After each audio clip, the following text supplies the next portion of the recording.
시간 관계상 앞 시간에 참여를 못하신 분도 있을 수가 있어서 일단 앞 시간에 이제 다룬 내용과 관련해서 사장까지 해서 질문이나 하실 말씀이 있으시면은 해 주시기 바랍니다.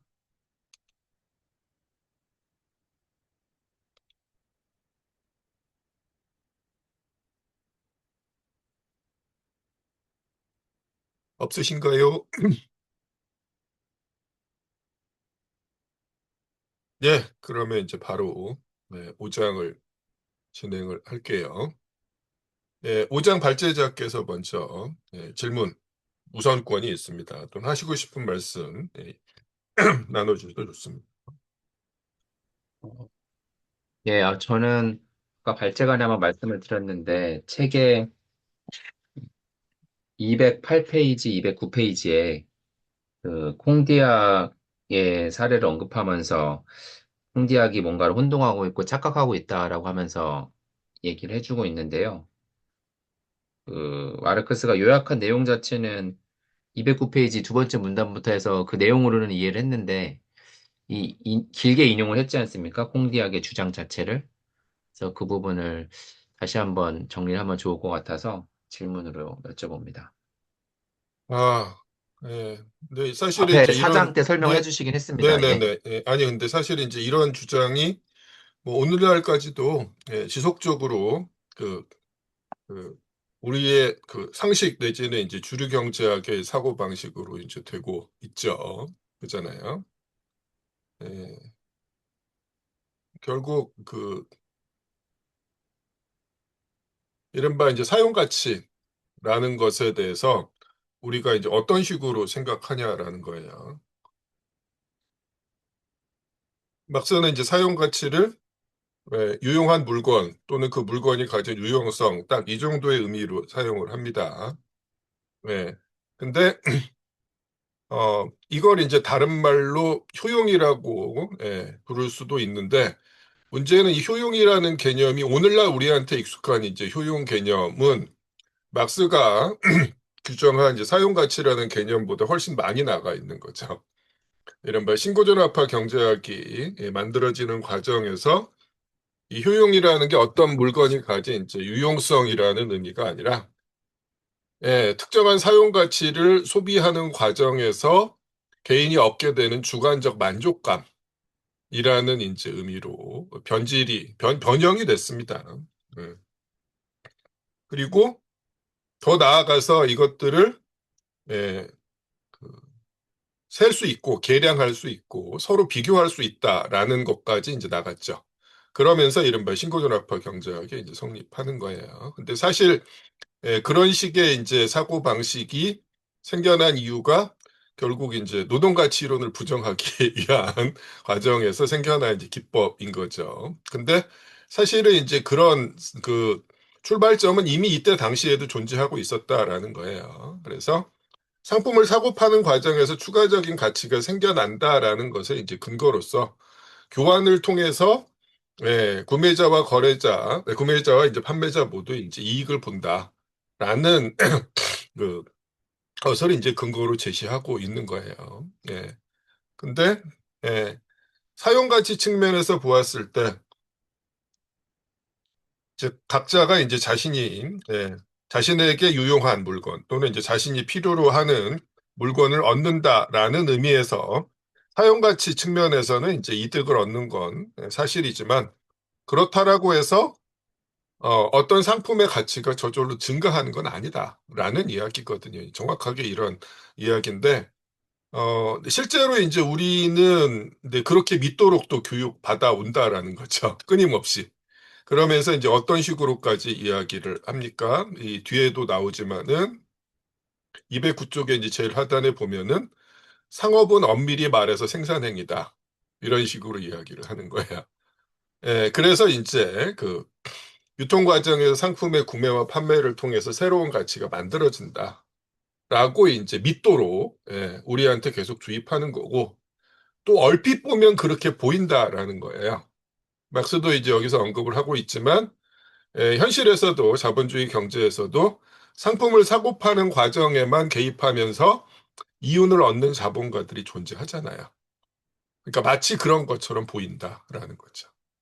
근데 에, 올바르게 접근하면 이제 결코 그게 가능하지 않다라고 이야기하는 겁니다. 사회 전체적인 수준에서는 그런 방식으로 가치 증식이 불가능하다라고 지금 이야기를 하고 있는 거고, 그래서 이제 이렇게 지난 시간에도 이제 말씀드렸던 것처럼, 예, 자본주의적 생산이 지배적이 아닌 사회에서, 예, 자본이 이제 가치 증식을 하는 방식이 비자본주의적 노예제나 봉건제와 같은 방식의 이제 생산을 수탈하는 방식이었다라는 건데, 자본주의적 생산이 지배적으로 확립이 되면은 예, 사회 전체적인 수준에서는 개별 자본가들은 그런 방식으로 이윤 잉여 가치를 얻을 수 있지만 사회 전체적인 수준에서 이제 불가능해진다라고 이제 이야기를 하는 거예요. 그 얘기입니다. 지금. 그러면서 여기 보면은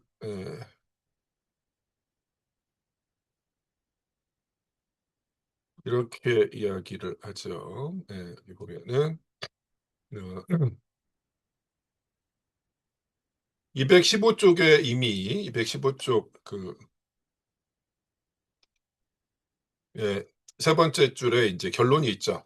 유통적 상품 교환은 아무런 가치도 창조하지 않는다라는 게 이제 결론인데, 자, 그래서 사실은 지금 우리가 이야기하고 있는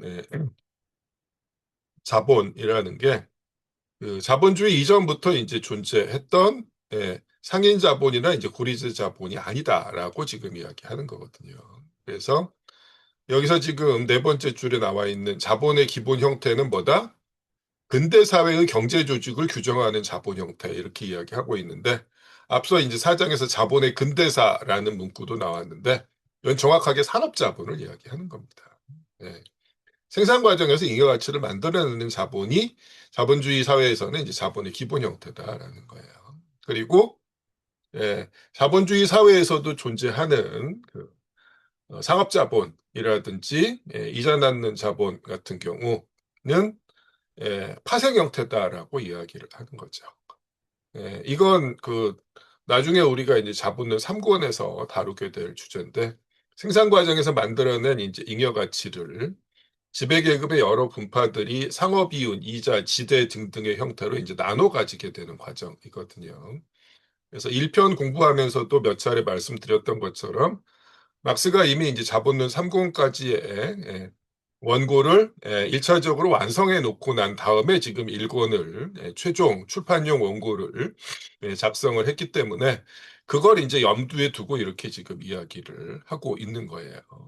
그래서 실제로 그 3권 4편에서 상업자본, 상인자본에 대해서 다루고 3권 5편에서 이자 낳는 자본에 대해서 다룹니다. 그러면서 이제 동시에 자본주의 이전에 이제 존재했던 상인 자본과 고리대 자본의 역사, 그리고 자본주의가 발전하는 과정에서 산업 자본보다 먼저 출현했지만 결국에는 이제 그 산업 자본이 지배적으로 되는 과정에서 그 부차적이고 파생적인 형태가 되는 상업 자본과 뭐 이자 낳는 자본에 대한 이야기를 3권에서 다루게 됩니다. 그건 이제 그때 가서 우리가 공부를 할 기회가 있을 겁니다. 일단은 이런 정도겠네요.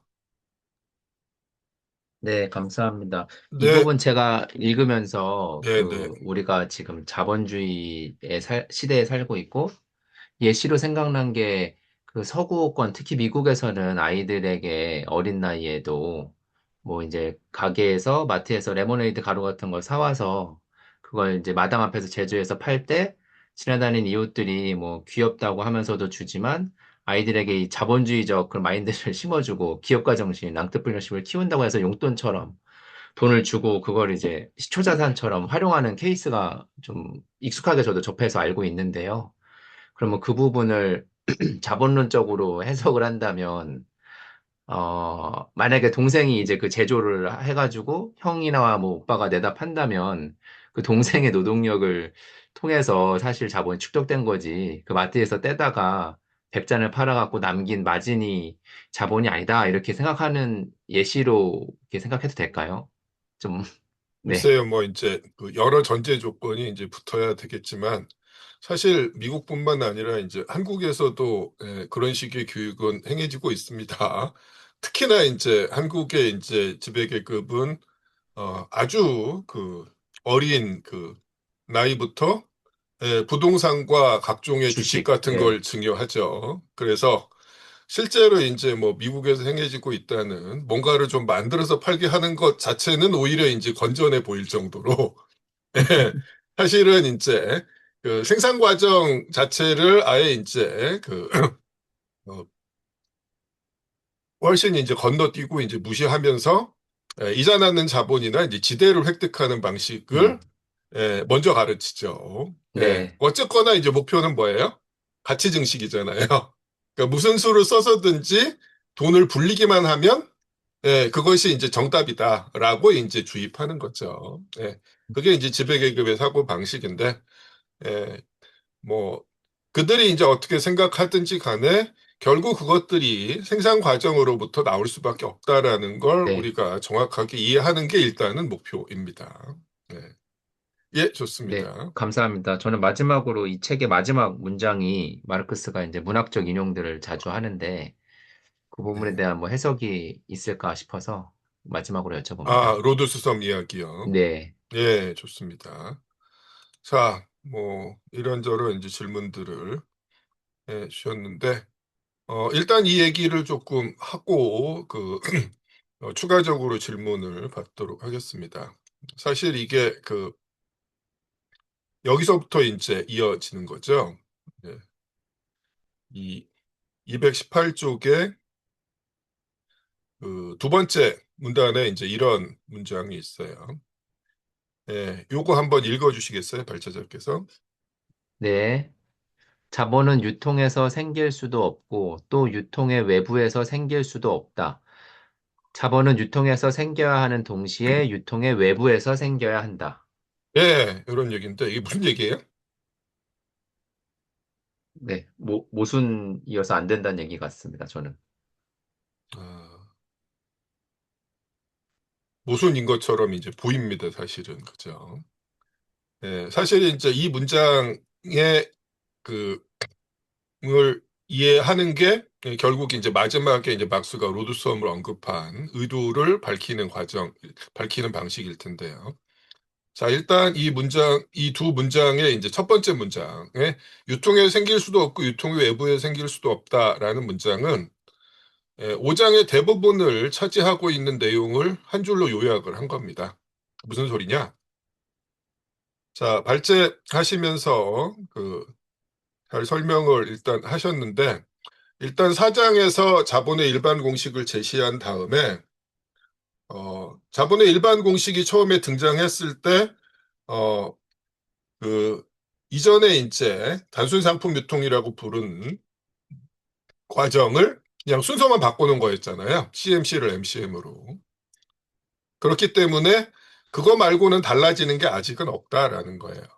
그래서 아직 단순 상품 유통 수준이다라는 거죠. 그래서 205쪽에 첫 번째 문단의 이제 마지막 문장이 그러면 이 단순 상품 유통이라는 과정이 잉여가치 형성을 가능케 하는 여지가 있느냐를 따져보자라고 이야기하는 겁니다. 유통 영역에서 이윤의 원천이 되는 추가적인 가치가 생겨나는가를 이제 따져보는 건데, 그때부터 이제 계속 이야기를 합니다. 그러면서 이제 여러 가능성들을 이야기하는데, 아까 발제자께서 질문하셨던 그 교환 가치와 이제 사용 가치를 혼동해서 예, 교환을 통해서 거래 당사자들이 사용 가치 측면에서 이득을 얻으니까 그게 곧 가치의 증식이다.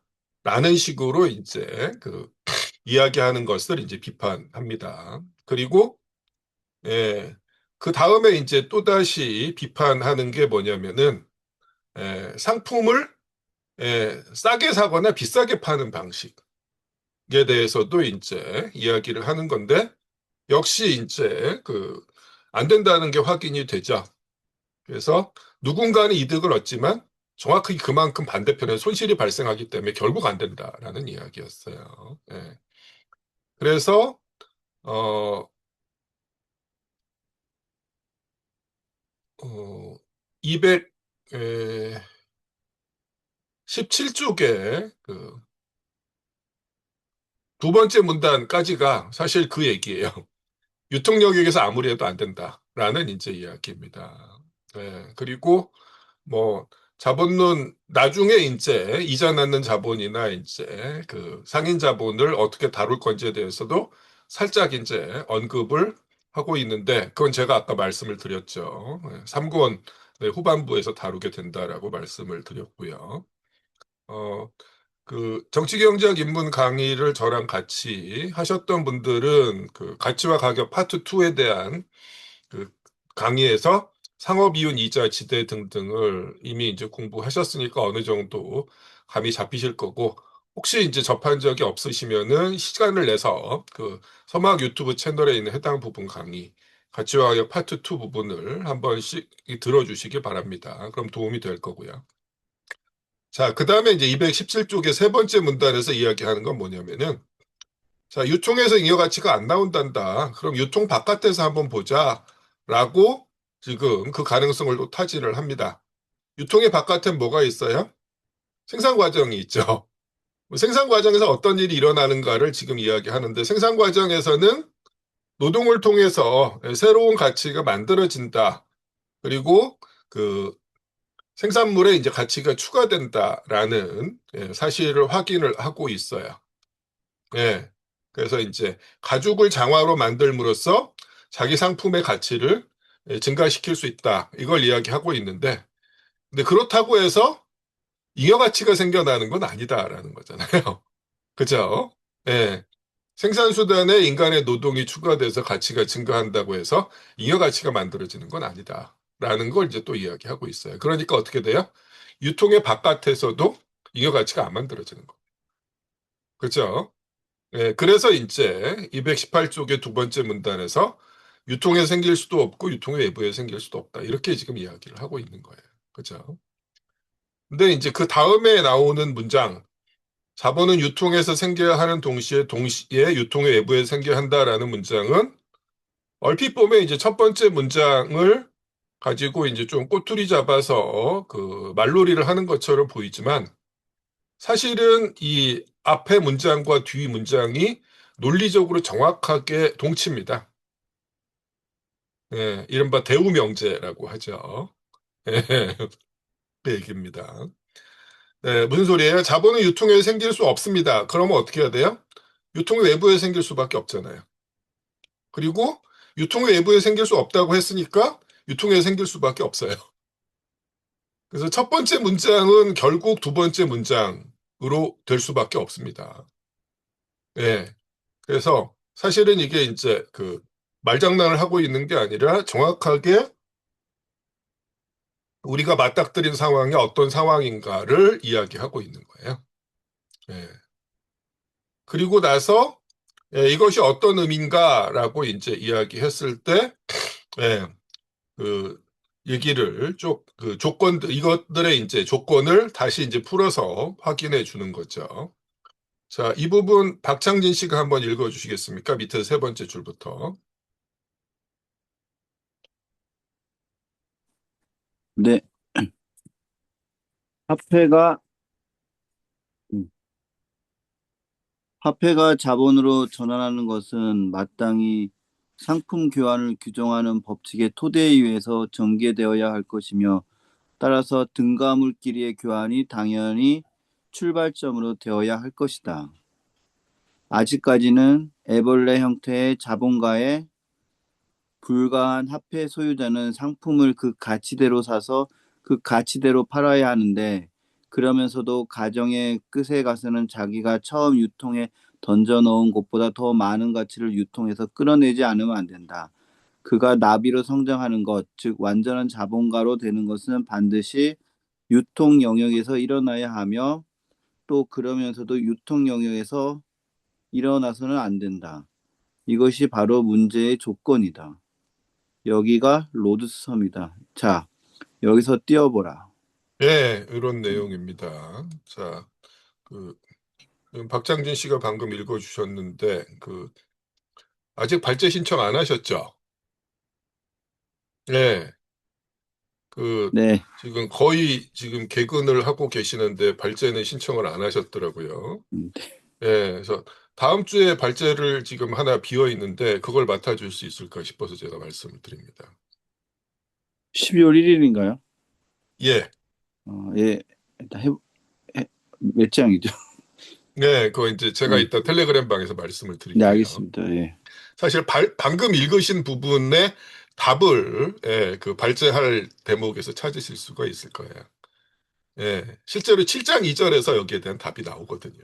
사실. 음, 자, 사실은 그래서 이제 이 문제 이 지금 우리가 다루고 있는 부분은 뭐다?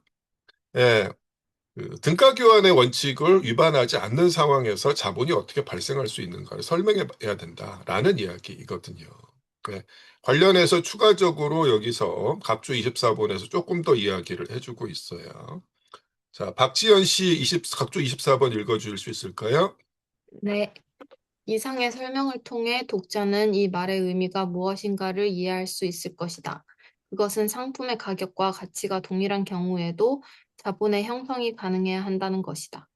왜냐하면 자본의 형성을 가격과 가치 사이의 편차에 의해 할 수는 없기 때문이다. 만약 가격들이 현실적으로 가치들과 다르다면 먼저 가격을 가치로 환원해야 한다. 다시 말해, 그 편차를 우연적인 것으로 무시해야 한다. 이렇게 하는 것은 상품 교환의 토대 위에서 자본의 형성이라는 현상을 순수한 형태로 고찰하기 위한 것이며, 그리고 이 고찰 과정의 진행과는 관계가 없는 교란적이고 부차적인 사정들이 개입하는 것을 막기 위한 것이다. 예, 일단 여기까지입니다. 자, 이미 1편에서 막스가 상품의 가치가 가격, 화폐와의 교환 비율로 나타나지만 가격과 가치량이 얼마든지 괴리할 수 있다라는 사실을 이야기했어요. 그죠? 근데 문제는 이제 지금 우리가 자본의 형성을 설명하기 위해서 가치와 가격, 가치량과 이제 가격 사이의 괴리를 고려할 필요는 없다라는 거예요. 그 얘기를 하고 있는 겁니다. 그래서 가치하고 가격이 이제 동일하다라고 가정하자라고 이야기하는 겁니다. 왜? 그걸 이제 고려해봤자 우리가 이제 일반적 원칙을 확립하는데 전혀 되지 않고 오히려 혼란스럽기만 할 뿐이기 때문이다라는 이야기입니다. 그래서 네, 상품이 가치대로 팔리고 가치대로 이제 구매된다라는 가정을 계속 이제 유지하고 있습니다. 아직까지는. 네, 그렇다라고 해서 막스가 현실에서 상품들의 가치하고 가격이 괴리된다는 사실을 무시하는 건 아니에요. 자, 그 다음 부분을 자, 민병헌 씨 지금 읽으실 수 있을까요? 더욱이부터요.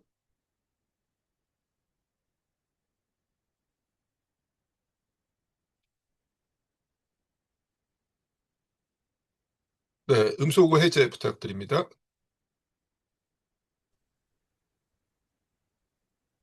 더욱이 우리는 이런 환원이 단순히 과학적인 조사 과정에서만 일어나는 것이 아니라는 것을 알고 있다. 사실상 시장 가격의 끊임없는 변동, 그 상승과 하락은 서로 보충하고 서로 상쇄하여 시장 가격을 자기의 내적 규제자인 평균 가격으로 환원하고 있다. 이 평균 가격은 비교적 긴 시간이 걸리는 모든 사업에서 상인이나 제조업자를 인도하는 별이다. 비교적 긴 기간을 전체적으로 고찰해보면 상품들은 평균 가격 이하나 이상으로가 아니라 바로 평균 가격으로 판매된다는 것을 제조업자는 알고 있다. 그러므로 만약 그가 공평무사하게 생각한다면 그는 자본 형성의 문제를 다음과 같이 제기할 것이다. 가격이 평균 가격에 의해, 즉 결국은 상품 가치에 의해 규제되는 경우 어떻게 자본이 발생할 수 있는가? 내가 여기서 결국은 이라고 말하는 이유는 평균 가격은 스미스, 리카도 등의 생각과는 달리 직접적으로 상품의 가치와 일치하지는 않기 때문이다. 예, 좋습니다. 자, 현실에서 상품들의 가격, 흔히 이제 시장 가격이라고 이야기하는 우리가 관찰하는 가격은 끊임없이 변동해요. 근데 그 변동의 중심이 되는 평균 가격이 있다라는 거죠. 자본가들도 알고 있다라는 거예요. 음. 그랬을 때, 그걸 이제 전제로 했을 때 어떻게 자본이 발생하는가라는 거를 이제 해명해야 된다라고 이야기하는데, 막스가 이제 마지막 문장에서 언급하고 있는 건 뭐냐면은, 어, 이 평균 가격, 결국은 이제 3권 2편에서 설명하는 생산 가격이거든요. 이 생산 가격이 개별 상품 수준에서는 그 가치하고 직접적으로 일치하지 않게 되죠. 체계적으로 괴리가 됩니다. 자, 역시 여기에 대한 그 설명도 그 정치경제학 입문 강의 시간에 그 가치와 가격 파트 2에서 우리가 그 공부를 했어요. 그래서 근데 이 생산 가격을 설명하려면 평균 이윤율이라는 개념을 알아야 되고, 근데 우리는 아직 잉여가치 이윤의 원천에 대해서도 공부하지 않았으니까 아직 갈 길이 멉니다. 그래서 막스가 이제 딱 이렇게만 언급하고 이제 넘어가는 거예요. 자, 어쨌거나 지금 가치대로 구매하고 가치대로 판매하면서도 가치 증식이 어떻게 가능한지를 설명해 보자라고 이제 이야기하면서 답은 여기서 제시해 주지 않고 다만 뭐라고 이야기하고 있어요? 여기가 로드섬이다. 여기서 뛰어라라고 이제 다그치고 있습니다. 사실은 뭐냐? 뭐 이솝무화에 나오는 이야기 있죠. 네. 뭐 많이들 알고 계시겠지만은 뭐 대충 이제 그 이런 스토리입니다. 그 허풍선이가 있어요. 예, 자기가 뭔가 이제 대단한 일을 해냈다고 항상 떠들고 다니는 사람인데 다 거짓말이란 말이에요. 사람들이 그걸 다 알고 있어요. 그래서 어느 날 또 그 허풍선이가 사람들이 모여 있는데 자기가 로드섬이라는 곳에서 엄청나게 이제 넓은 강을 한다름에 뛰어넘었다라고 이제 자랑질을 하고 있습니다. 대부분의 사람들은 쟤 또 이제 허언증 발정했다 이렇게 이야기하면서 상대를 안 하려고 하는데 평소에 이제 그 사람의 이제 허풍을 꽤나 못마땅해 하던 사람이 오냐 너 이번에 이제 혼 좀 나봐라 하면서 거기에 이제 동조를 하기 시작합니다. 정말 그랬느냐 정말 대단하다 이런 식으로 이제 치켜 세우는데 사실은 속성이 뭐냐면 이런 거예요. 야 근데 네가 로드섬에서 그렇게 이제 대단한 업적을 그 달성했다라는 걸 우리가 다 이제 그 믿고 싶은데 그래도 너무 대단한 업적이다. 그래서 여기서 이제 간단하게 시범을 한번 보여주면 어떠냐라는 거예요. 마침 요 앞에 네가 노드섬에서 뛰어넘었다고 하고는 그 강보다는 훨씬 좁지만 조그만 개울이 하나 있다라는 거예요. 바로 여기서 이 개울을 뛰어넘는 시범을 우리한테 보여주면 우리가 네 말을 믿겠다라고 이제 제안을 한 겁니다. 당연히 그게 허풍이었기 때문에 될 리가 없죠. 그래서 이제 그 상황을 모면하려고 내가 로드스 섬에서 뛰어넘었다니까 그러네. 그러지 말고 여기서 한번 시범을 보여주세요. 내가 로드스 섬에서 뛰었다고. 야, 임마, 여기가 로드스 섬이야. 여기서 뛰어. 이렇게 이야기하고 있는 상황이라는 거예요. 무슨 얘기예요? 도망가지 말고 문제를 직면해야 정면으로 이제 그 직시하고 이 문제를 풀어내야 한다라는 이야기입니다. 그 로드섬이라는 게 이제 그런 의미로 여기서 그 언급이 되고 있어요. 뭐 막스의 이제 다른 저작에도 뭐 인용되는 경우가 이제 있는 사례입니다. 일단 이 정도네요. 자, 다시 또 질문이나 하실 말씀 있으면 해주시기 바랍니다. 발제자 말고도 다른 분도 말씀을 해주세요.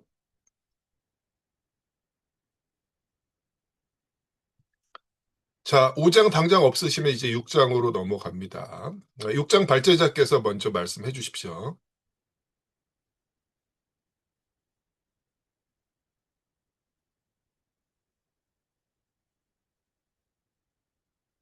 저는 아까 음, 들었던 질문 그거가 제일 좀 잘 안 풀리는데요. 예, 발제문에 나와 있는 내용이었죠. 네, 그 책으로 하면 책에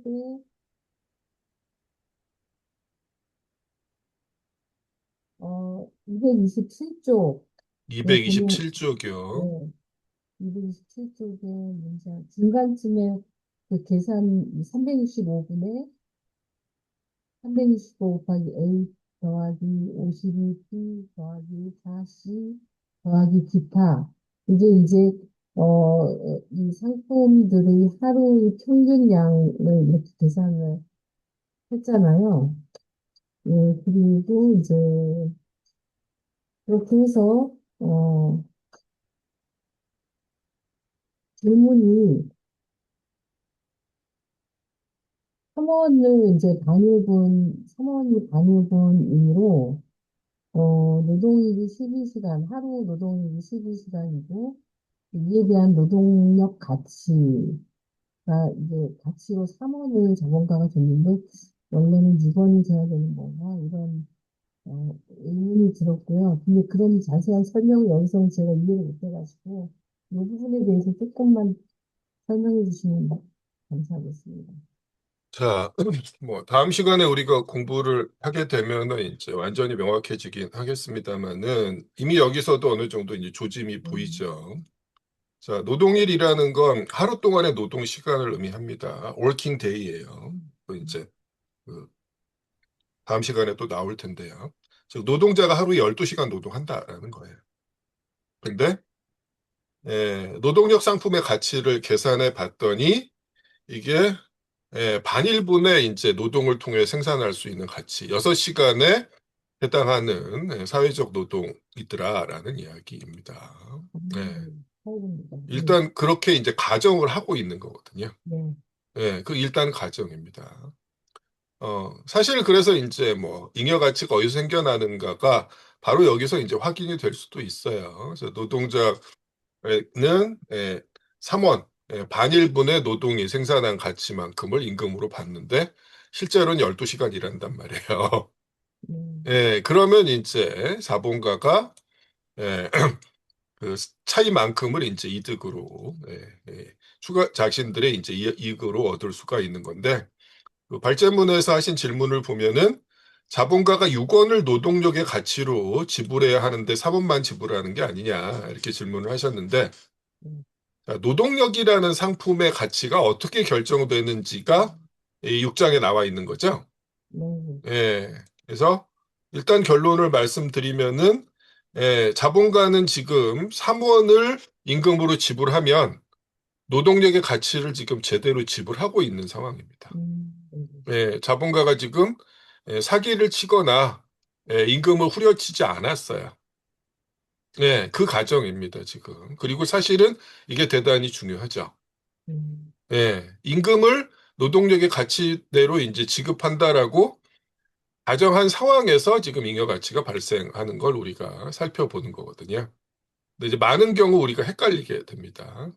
이걸 이제 정확하게 이해할 필요가 있어요. 그게 사실 6장의 핵심이기도 하죠. 추가적으로 이따가 설명을 드릴 테니까 일단 여기까지입니다. 또 말씀해 주십시오.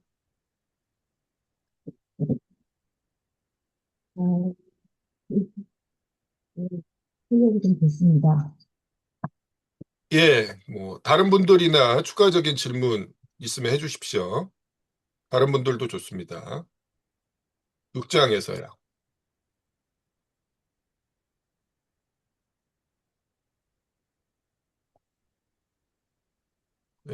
조금이라도 석연치 않은 부분이 있으면은 바로바로 말씀을 해주세요.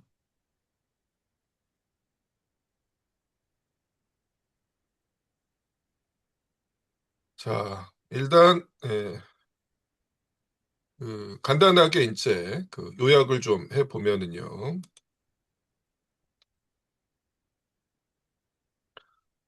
자, 우리가 1권 1편에서 상품 생산을 이미 이야기했는데 상품 생산과 자본주의적 생산은 동일한 게 아니다라고 그때도 말씀을 드렸을 거예요. 그래서 자본주의적 생산이 발전하기 훨씬 이전부터 이제 상품 생산과 상품 유통이 존재했었습니다.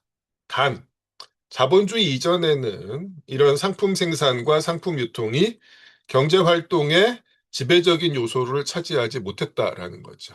부분적으로 이게 이제 발전하긴 했지만 사실은 이제 주된 방식은 아니었다라는 거예요. 그래서 역사적으로 상품 생산이 지배적으로 되는 것은 오직 자본주의적 자본주의 사회에 들어서면서부터다라는 거죠.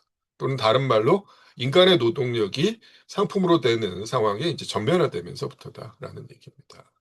그게 역사적 사실이고 그래서 자본주의를 다른 말로 그냥 상품 생산 사회가 아니라 일반화된 상품 생산 사회라고도 이제 부릅니다.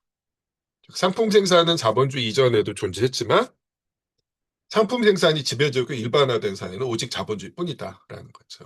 네. 자, 그래서 이제 MCM 프라임 5장에서 성경책을 사서 그걸 비싸게 대파하는 방식으로는 추가적인 가치가 사회 전체적인 수준에서는 안 나온다는 사실, 모든 자본가들이 지불할 수 없다는 사실이 확인이 됐다라는 거야. 그래서 이제 6장에 들어가면서 이제 뭐가 달라져요? 예. 자본가가 시장에서 구매하는 상품이 인간의 노동력이라는 사실이 이제 중요해지게 되는 거다라는 거죠. 노동력이라는 상품이 어떤 특징을 가지고 있고 노동력의 상품으로 되는 것이 어떤 의미를 가지는가를 지금 이야기하기 시작하는 거예요. 그리고 뭐 전에도 말씀드렸지만은 지금 여기서 상품으로 거래되는 게 노동력이지 노동이 아닙니다. 그걸 구분하실 필요가 있어요. 네. 네. 자, 그리고 자본가가 되기 위해서 돈보따리를 싸들고 시장에 나온 사람이 노동력을 상품으로 구매할 수 있어야 되는데 그러려면 어떤 조건이 필요하다? 노동력의 소유자가 이중의 의미에서 자유로운 존재여야 된다라고 이야기하고 있죠. 첫 번째가 뭐다? 자유인이어야 된다라고 이야기하죠. 어떤 신분적인 속박이나 예속에 놓여 있지 않아야 된다라는 거죠. 아주 쉽게 노예나 농노, 쌍놈이 아니어야 된다라는 이야기입니다. 그래서 자신의 노동력을 팔 수 있는 권리가 있어야 된다라는 거예요. 그리고 동시에 두 번째가 중요하죠. 생산수단으로부터도 자유로워야 한다라는 거예요. 노동력은 가지고 있는데 생산수단조차도 없다면은 이 비프리 오브라는 게 사실은 무엇이 결여되어 있다라는 의미죠. 어쨌거나 이것도 프리하다라는 거예요.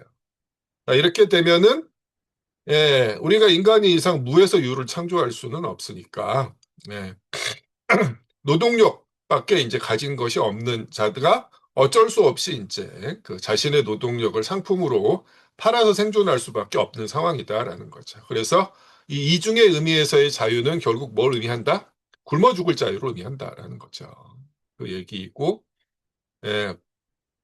근데 실제로 이런 이중의 의미에서의 자유가 역사적으로 어떻게 확립되었는가에 대한 얘기는 여기서는 다루고 있지 않아요.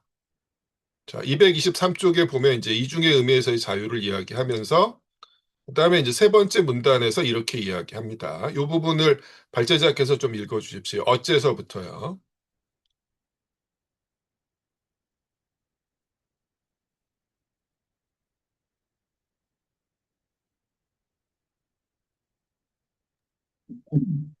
어째서 이 자유로운 노동자가 시장에서 화폐 소유자와 마주하게 되는가 하는 문제는 노동시장을 상품시장의 하나의 특수한 분야로 여기는 화폐 소유자의 관심사가 아니다. 그리고 이 문제는 당분간 우리의 관심사도 아니다. 화폐 소유자가 그 사실, 노동력을 상품으로 파는 사람이 있다는 사실에 실천적으로 달라붙는 것과 마찬가지로 우리는 그 사실에 이론적으로 달라붙어야 한다.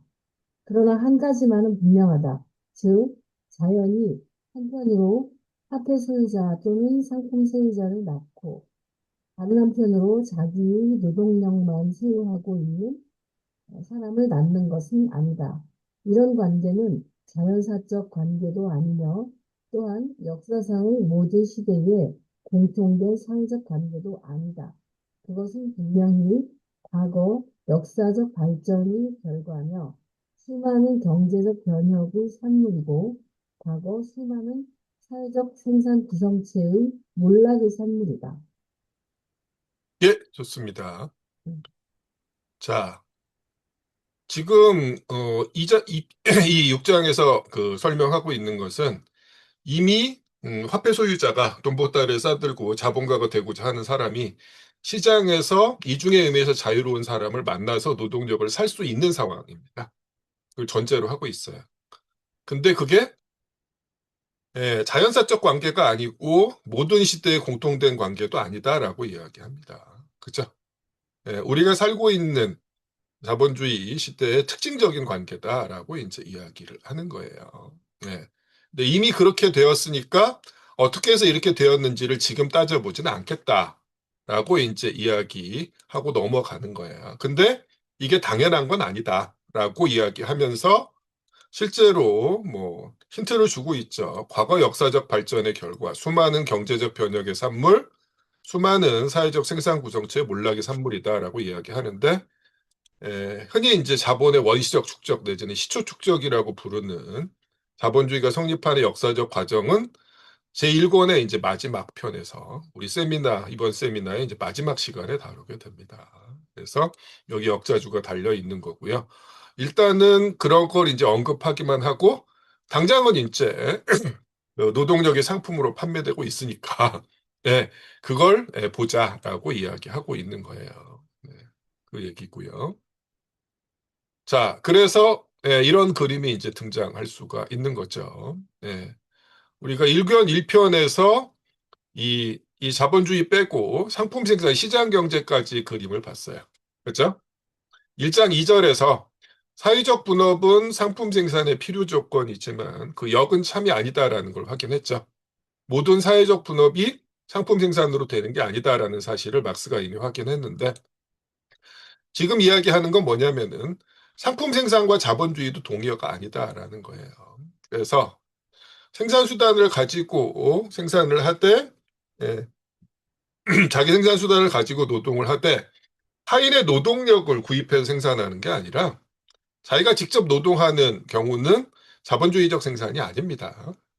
여기에 대한 이제 추가적인 설명이 나중에 또 3편에서 나오긴 할 텐데 어쨌거나 자본주의는 인간의 노동력을 상품으로 사고 파는 상황을 전제로 한다라는 걸 여기서 명확하게 하고 있어요. 그래서 그 정치경제학 입문 강의 이제 첫 번째 시간에 자본주의 두 가지 특징, 두 가지 규정을 이야기하면서 첫 번째가 이제 시장 경제라고 부르는 상품 생산 사회를 이야기하고 두 번째가 인간의 노동력까지 상품으로 되는 사회다라고 이야기하는데 그게 결국 이제 자본론 1권 1편 상품과 화폐를 다루는 1권 1편 우리가 지난 시간까지 읽었던 내용과 오늘 공부하는 1권 2편 화폐가 자본으로 되는 과정에서 나오는 이야기에 대한 이제 요약이라는 거예요. 그 얘기입니다. 그래서 자본론 1권하고 2편에서 1권 1편하고 2편에서 각각 자본주의적 생산의 가장 중요한 두 가지 특징을 지금 규정하고 있는 겁니다. 이걸 기억해 주시고요. 자, 그 다음에 아까 발제자께서 이제 질문하신 내용과 관련해서 노동력 상품의 가치가 어떻게 결정되는지를 명확하게 할 필요가 있다라는 거죠.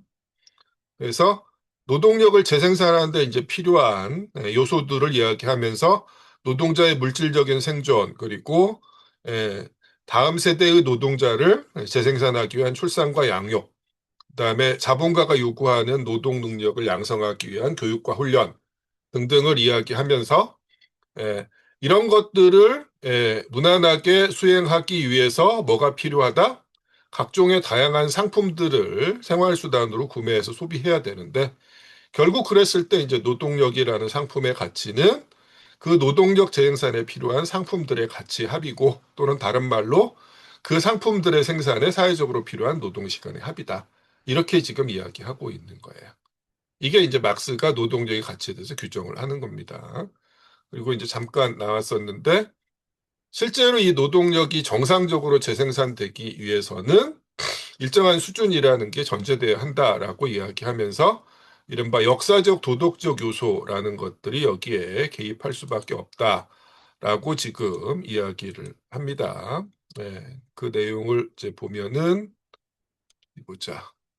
예, 이윤신 씨가 226쪽을 조금 읽어 주시기 바랍니다. 요 225쪽의 제일 마지막 줄부터 보면 되겠습니다. 예, 따라서부터 읽어 주실래요?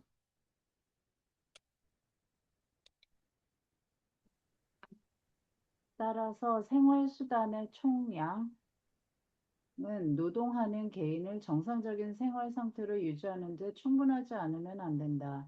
음식물, 의복, 난방, 주택 등과 같은 그의 자연적 욕구는 한 나라의 기후나 기타 자연적 특성에 따라 다르다. 다른 한편으로 이른바 필수적인 욕구의 범위나 그 충족 방식은 그 자체가 하나의 역사적 산물이며 따라서 대체로 한 나라의 문화 수준에 따라 결정되는데 특히 자유로운 노동자 계급이 어떤 조건에서 또 어떤 관습과 기대를 가지고 형성되었는가에 따라 결정된다. 그러므로 다른 상품들의 경우와 달리 노동력의 가치 규정에는 역사적, 도덕적, 정신적 요소가 포함된다. 그러나 일정한 시대의 일정한 나라는 노동자들에게 필요한 생활수단의 평균적 범위는 주어져 있다. 예, 좋습니다. 자,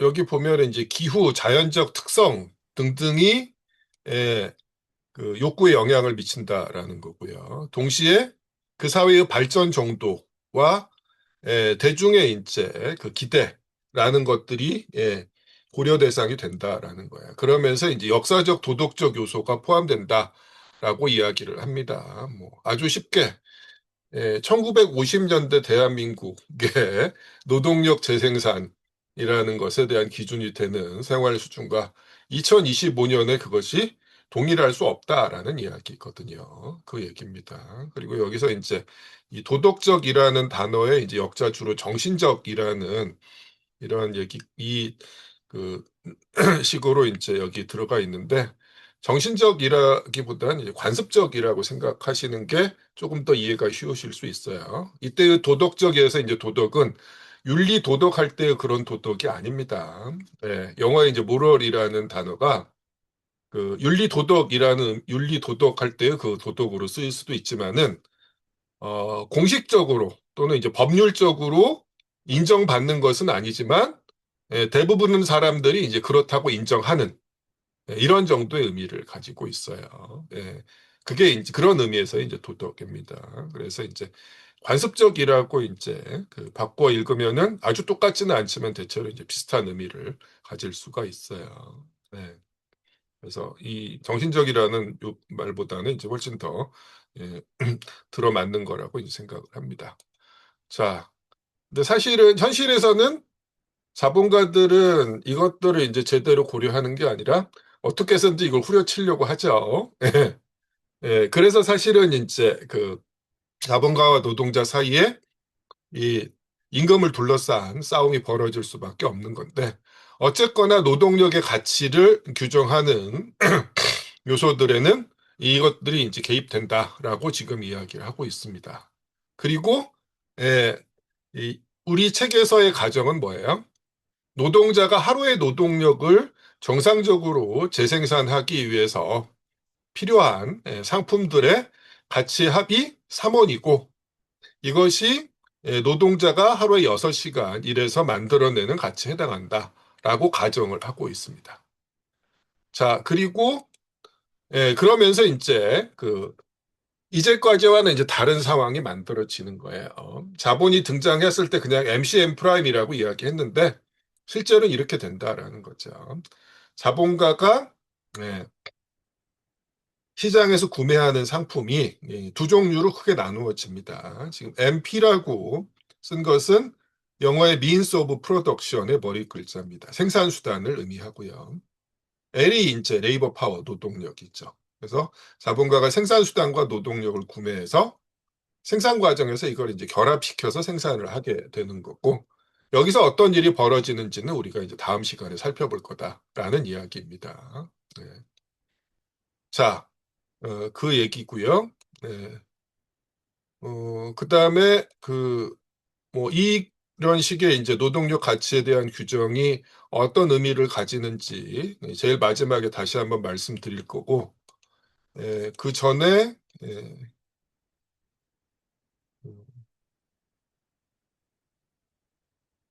232쪽에 이제 하단에 나와 있는 내용을 조금 우리가 생각해 볼 필요가 있습니다. 자, 이 부분 좀 읽어 주셨으면 좋겠는데, 오태석 씨 지금 가능하신가요? 네, 노동력의 매매가 진행되는 유통 분야 또는 상품 교환 분야는 사실상 천부 인권의 참다운 낙원이다. 여기를 지배하고 있는 것은 오로지 자유, 평등, 소유, 변담이다.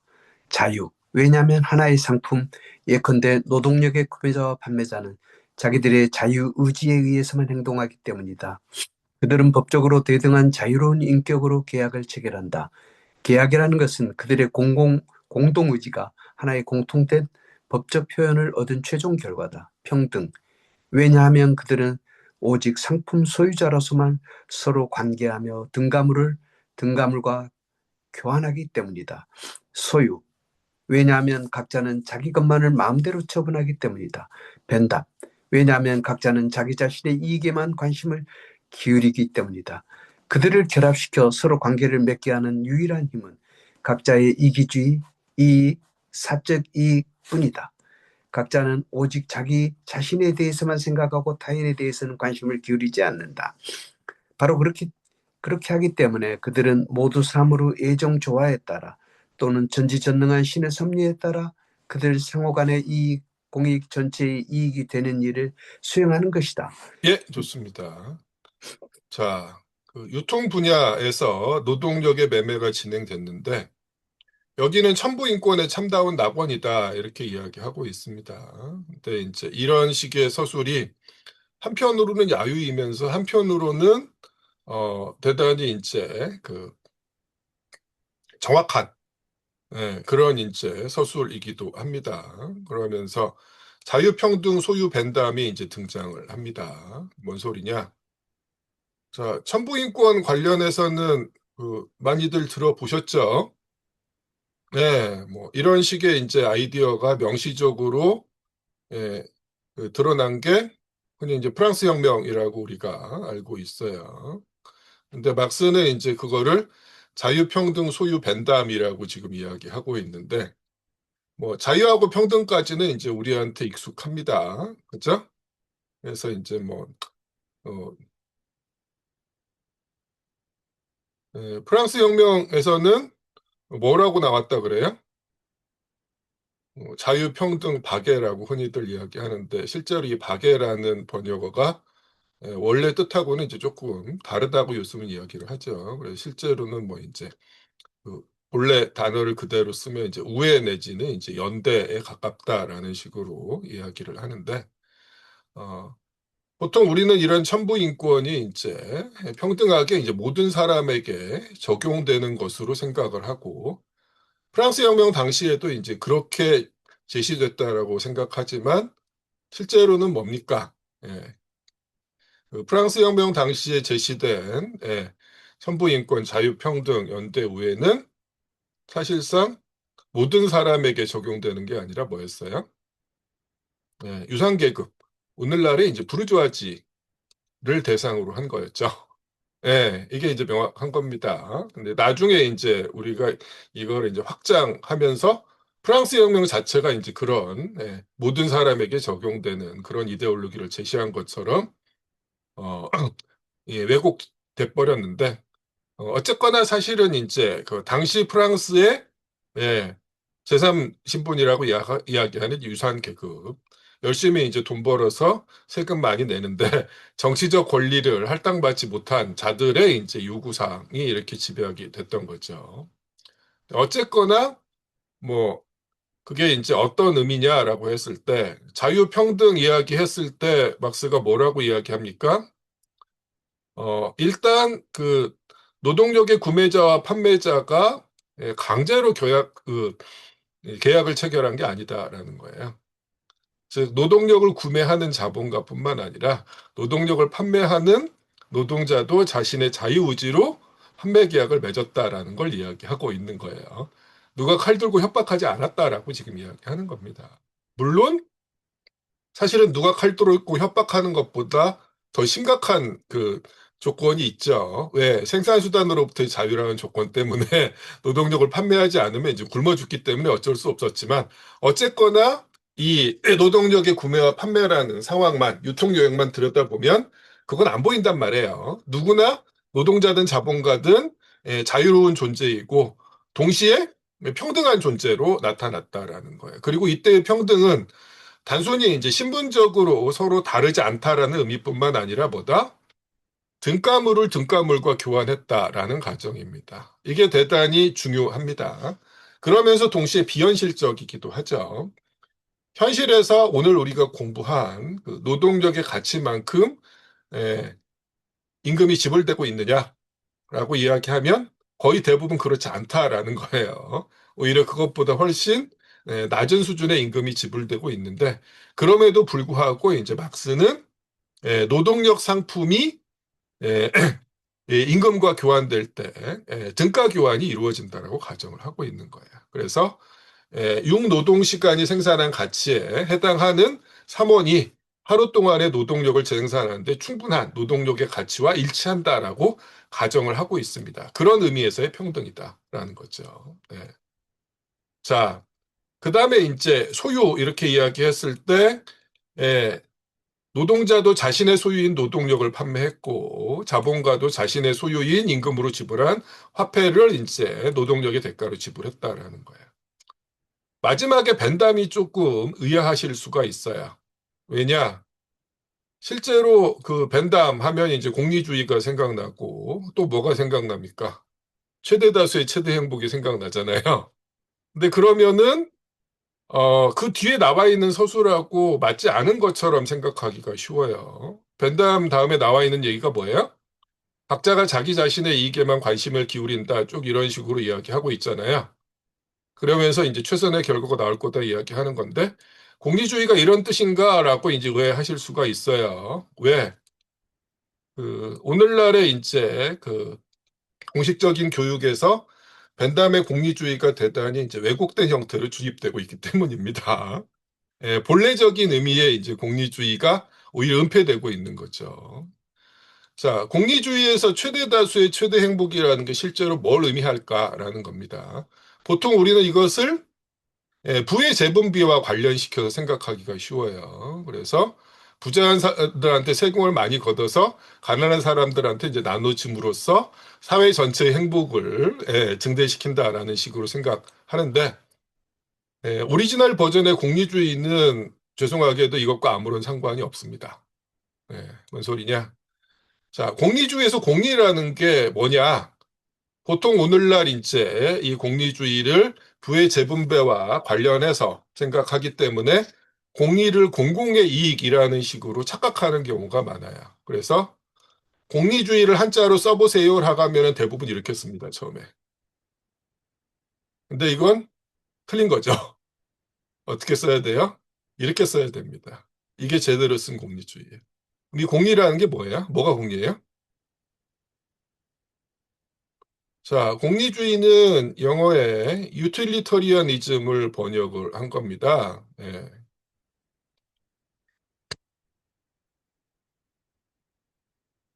자, 그리고 이 유틸리터리언이즘은 어디서부터 왔을까요? 유틸리티에서 왔어요. 유틸리티가 뭐예요? 자, 주류 경제학, 부르주아 경제학이 그토록 좋아하는 효용입니다. 효용이 곧 공리예요. 그리고 효용이 이제 어떤 의미를 가지고 있는지 우리가 알고 있죠. 그렇죠? 심리적 쾌락입니다. 그렇죠? 사람들이 느끼는 주관적인 만족감. 이게 공리입니다. 그 이상도 이하도 아니에요. 그래서 공리주의를 다른 말로 심리적 쾌락주의라고도 이야기해요. 그래서 벤담은 이렇게 이야기한 겁니다. 인간은 누구나 쾌락, 공리를 좋아하고 고통을 싫어한다라는 거예요. 그리고 당연히 이 쾌락, 공리는 효용은 크면 클수록 많을수록 좋다라는 겁니다. 자, 그래서 목표가 최대 다수의 최대 행복인 겁니다. 근데 최대 다수의 최대 행복을 실현하기 위해서 어떻게 하면 돼요? 오늘날 우리는 이것을 이제 부의 재분배와 관련된 이론으로 생각하고 있지만 그렇지 않다라는 거예요.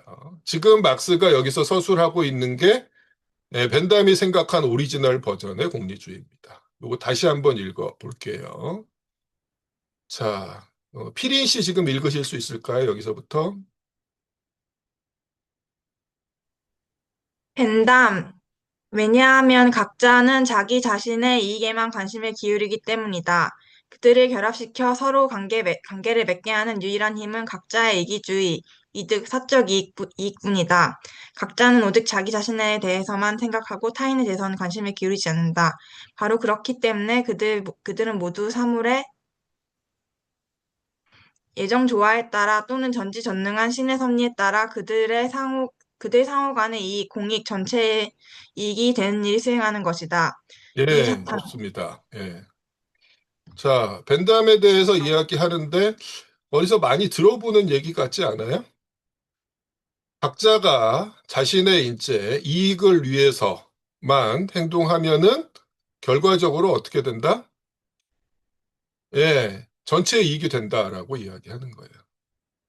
이게 무슨 얘기입니까? 실제로 이게 오늘날 이제 주류 경제학의 핵심 이데올로기잖아요. 애덤 스미스께서 국보론에 설파하셨다고 하는 보이지 않는 손의 논리가 이거예요. 모든 개인이 자신의 이익을 위해서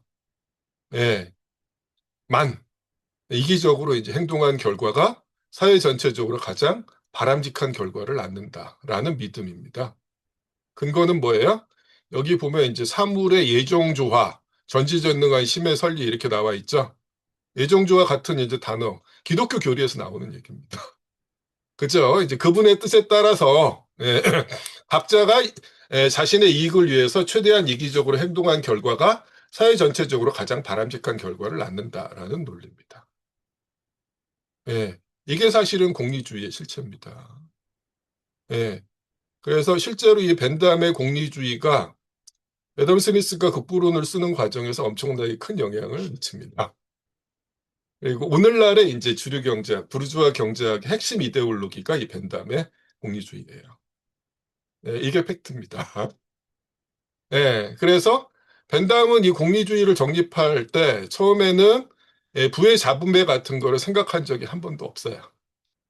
근데 나중에 이제 후기에 벤담의 생각이 조금 바뀌면서 부자들의 이제 부를 조금 헐어서 가난한 사람들한테 나눠주면은 효용의 총량을 극대화할 수 있지 않을까라는 식의 이제 생각을 했고, 그것만이 이제 남아서 우리들한테 그게 공리주의다라고 이제 잘못 알려져 있는 거예요. 거의 모든 책, 모든 교과서에서 그렇게 설명하고 있는데, 사실 이제 벤담 공리주의의 오리지널 버전은 그냥 이제 애덤 스미스의 그 보이지 않는 손에 대한 믿음 또는 이제 주류 경제학 교과서가 담고 있는 핵심 이데올로기, 그게 바로 벤담의 공리주의입니다. 그래서 막스가 이렇게 이야기하고 있는 거예요. 그 얘기입니다.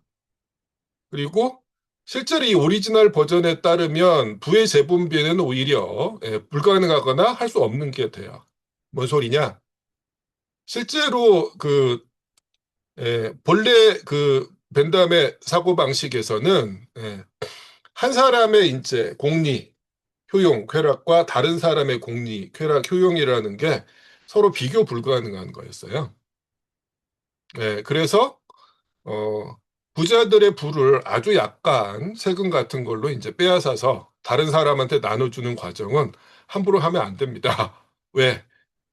부자가 가진 부의 극히 일부를 침해하는 것조차도 부자한테 어마어마한 고통을 줄 수가 있기 때문이에요. 그리고 그 대가로 그 세금으로 거둔 거를 가난한 자들한테 나눠준다고 해서 늘어나는 공리, 효용, 쾌락의 총량이 부자의 고통보다 크다는 보장이 없어요. 그러니까 사실 하면 안 되는 거죠. 부의 재분배 따위는. 그래서 뭐 이제 주류경제학 공부하시는 분들은 이제 파레토 최적 내지는 파레토 효율이라는 개념을 접한 적이 있으실 텐데 관심 없는 분들은 이제 모르셔도 좋아요. 근데 사실은 이런 식의 아이디어에 철저하게 이제 현실을 그대로 정당화하는 반동적인 아이디어의 근거도 사실은 이제 벤담의 공리주의로부터 나온 겁니다. 실제로는 이렇다. 있다라는 거죠. 자, 그래서 이 부분을 이제 읽으실 때, 엔담이 나와서, 왜 이렇게 생각, 서술하고 있지? 라고 했을 때는 이게 진짜 공리주의다라는 걸 이제 상기하시기 바랍니다. 자, 그 다음에 이제 마지막이에요, 오늘. 자, 다음 시간에 우리가 공부할 내용의 전 단계입니다. 우리가 뭘 공부했는지를 명확하게 지금 짚고 넘어갈 필요가 있어요. 자, 노동력의 가치는 노동력 재생산에 필요한 상품들의 가치합이라고 막스가 규정을 했습니다. 근데 사실 이것은 모든 노동자들을 무조건적으로 똑같이 취급해야 된다는 의미가 아니죠. 그죠? 그 노동자들의 노동 능력이라든지 노동 시간, 노동 강도의 차이, 그 다음에 가족 구성원의 차이, 이런 것들이 전부 다 노동력 가치의 차이를 낳을 수밖에 없어요. 그죠? 그러니까 사실은 이런 규정 자체가 모든 노동자들이 똑같이 대우받아야 한다는 걸 의미하는 것도 아니다라는 거예요. 근데 보통 우리가 이제 접하는 반공주의 교육은 실제로 이제 막스주의 이론이 무조건적인 이제 평등주의를 표방하는 것처럼 악선전을 하죠. 그리고 그렇게 오해하는 경우들도 대단히 많습니다. 그런 의미가 아니다라는 거고. 그 다음에 이제 더 중요한 건 뭐냐? 자, 노동력 상품의 가치는 노동자가 생산 과정에서 얼마만큼 기여했는가에 따라서 결정되는 게 아니다라는 거야. 이게 사실 핵심이죠. 아까 이제 발제자께서도 질문을 하셨지만은, 실제로 노동력의 가치가 3원이었어요. 그리고 그 3원의 가치를 생산하는데 노동자는 하루 6시간만 노동하면 3원의 가치를 생산할 수 있어요. 근데 실제로 노동자의 노동일은 12시간이었다라는 거야. 근데 그때 이제 질문을 하신 게 이런 거였죠. 6원을 노동력의 가치로 지불해야 되는데 3원만 지불한 게 아니냐라는 건데 실제로 3원을 지불했을 때 그 3원이 노동력을 정상적으로 재생산하는데 충분하다라고 지금 가정하고 있는 거예요. 우리 현실에서는 이 3원에 해당하는 만큼조차도 제대로 지불되지 않는 게 오히려 일반적이다라는 거죠. 그래서 지금 임금이 3원이다라는 그런 가정 자체가 뭘 의미하는 거다? 현실에서 자본가들이 노동자들한테 충분히 노동력을 재생산할 수 있을 만큼 또는 다른 말로 인간다운 삶을 유지할 수 있을 만큼 임금을 지불한다는 가정을 하고 출발하는 거다라는 거예요. 이걸 기억하시기 바랍니다. 근데 이제 그럼에도 불구하고 뭔가 이제 다른 여지가 이미 이제 여기서 생겨나고 있다라는 거예요. 그걸 기억하시고요. 그리고 이렇게 가정하는 이유가 뭐냐? 자, 어떤 분이 이런 말씀을 하셨어요. 노동자가 왜 가난하냐? 노동력 상품의 부등가 교환 때문에 가난하다. 이렇게 이야기를 하셨다고 합니다. 이게 어떤 의미예요? 자본가가 임금을 노동력의 가치만큼 제대로 지불하지 않으니까 문제다라고 이야기를 하는 거예요. 실제로 이걸 이야기하신 분들이 한국에서 자본론을 번역한 분 중에 한 분이에요.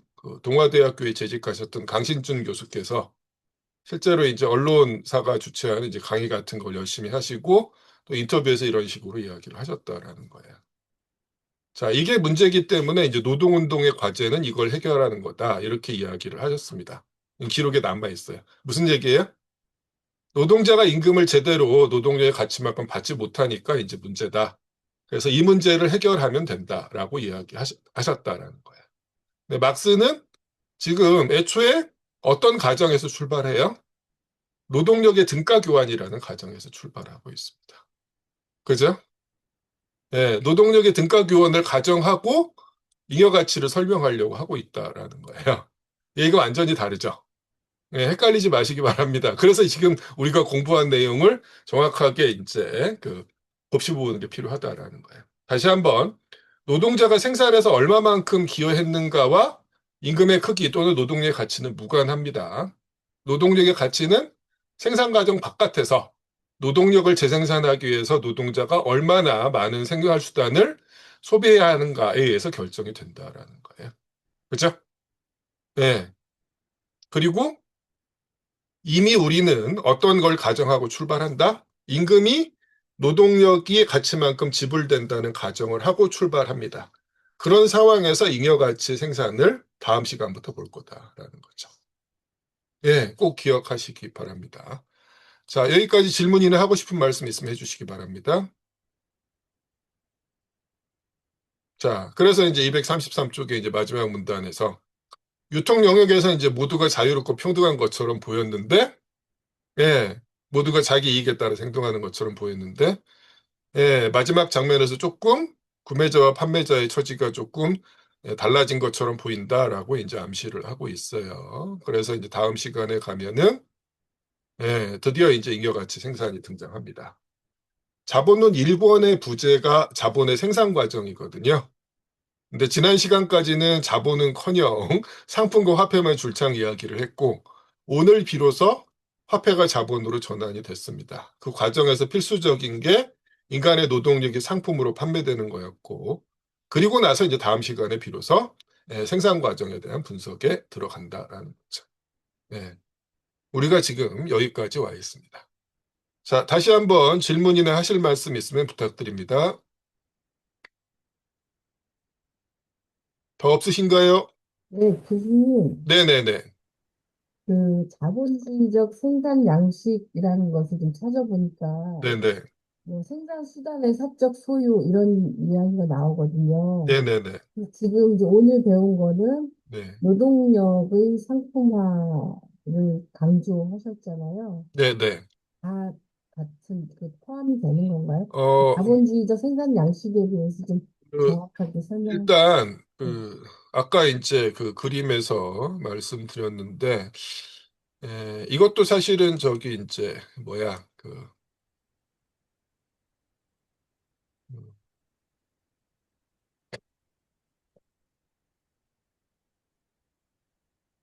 뭐라고 해야 될까? 예, 그 정치경제학 입문 강의 시간에 이제 제일 첫 시간에 이제 말씀드리는 거거든요. 그래서 1권 1편 수준에서 이제 이야기하는 게 자본주의가 우리가 흔히 시장 경제라고 부르는 상품 생산 사회다라는 이야기잖아요. 예. 근데 막스가 거기서 이제 명시적으로 이야기하고 있지는 않지만 결국 그 사회적 분업이 개인의 독립적 판단에 의해서 자연 발생적으로 진행된다라는 것의 전제가 이미 뭐다? 생산수단의 사적 소유를 전제로 하고 있습니다. 그래서 생산수단의 사적 소유만으로는 바로 자본주의적 생산이라고 이야기할 수가 없어요. 네, 그렇습니다. 근데 인간의 노동력이 상품으로 되기 위한 조건이 오늘 공부한 게 뭐였어요? 시장에서 이중의 의미에서 자유로운 존재를 만날 수 있어야 된다는 거잖아요. 그러려면 노동력의 소유자가 어떤 존재여야 된다? 예, 생산수단의 소유로부터 자유로운 존재여야 됩니다. 무슨 소리예요? 단순히 생산수단이 개인의 사적 소유로 되어 있을 뿐만 아니라 소수가 생산수단을 독점하고 있어야 된다는 이야기예요. 그게 두 번째 조건입니다. 자, 이것과 관련된 강의가 이제 정치경제학 입문의 제일 첫 번째 강의입니다. 그래서 나중에 이제 시간을 내서 한번 그걸 들어봐 주시기를 부탁을 드립니다. 예, 그게 이제 다시 한번 자본론 1권하고 2편에 1권 1편하고 2편에서 막스가 이야기하고 있는 것의 가장 기본적인 이야기다라는 거죠. 그렇죠? 예, 그 얘기고요. 그래서 생산수단을 사적으로 소유하고 있다고 해서 자본주의적 생산이나 그렇지 않을 수도 있다라는 거예요. 각자 자기 생산수단을 소유하고 직접 노동하는 경우는 상품 생산에 속하기는 하지만 자본주의적 생산은 아니잖아요. 그렇죠? 다시 한번 자본주의란 뭐다? 소수가 생산수단을 독점하고 있으면서 생산수단의 소유로부터 자유로운 사람들이 자신의 노동력을 팔 수밖에 없는 상황이 전제되어 있어야 한다라는 거죠. 그게 자본주의적 생산이다라는 겁니다. 예, 꼭 기억해 주시고요. 또 질문이나 말씀해 주시기 바랍니다. 예, 좋습니다. 그러면은 오늘은 여기까지 하고요. 예, 다음 시간 드디어 이제 잉여가치 생산에 들어가는데 거듭 말씀드리지만은 예, 공부했던 내용들 한 번씩 쭉 읽어봐 주시고 다음 시간 우리가 공부할 범위도 한 차례씩 읽고 와서 적극적으로 참여해 주시기 걸 부탁드립니다. 예, 오늘 수고 많으셨습니다. 안녕히 주무십시오. 수고하셨습니다. 고맙습니다.